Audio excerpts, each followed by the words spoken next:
Today I'd like to talk some about the process we go through of planning ahead for the coming year, which is 2022. But we'll start setting and getting our plan together, probably even, let's say, in August. We're looking at our past fertilization process and applications that we've applied.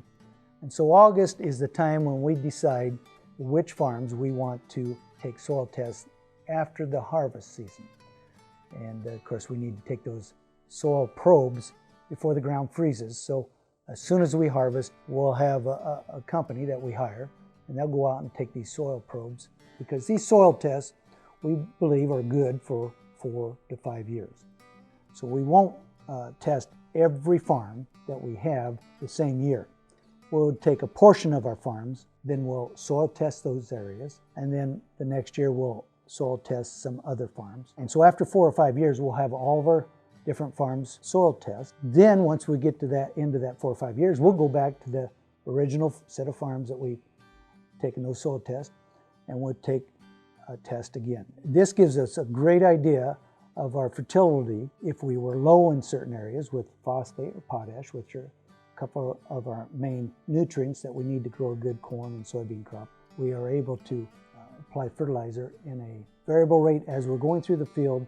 The phosphate and potash, sulfur, whatever we put into this batch, the new fertilizer applicators are able to blend this different products and mix and spread it into the area at a variable rate going through the field, because all sections of the fields are different. And the higher yields you have, the more nutrients you use. So you need to apply at least enough to bring that to a mid-range to a higher level. We do that through these tests that we take. But we also use our maps from our combine when we're harvesting. Our combine can register this. And so some areas of the fields will yield higher. We're removing more nutrients, and in doing so, we need to apply more nutrients. So we use the maps from the combine on the yield, and we use the maps when we take the soil test. We lay those over, and we can see, if we're removing more nutrients or not. We don't want to over-apply fertilizer, and so that's another reason we do this, because it's a waste. It also can be leaching out. So these are good tools that we can use. Really have helped us. We really become a lot more efficient and sustainable in doing it this way.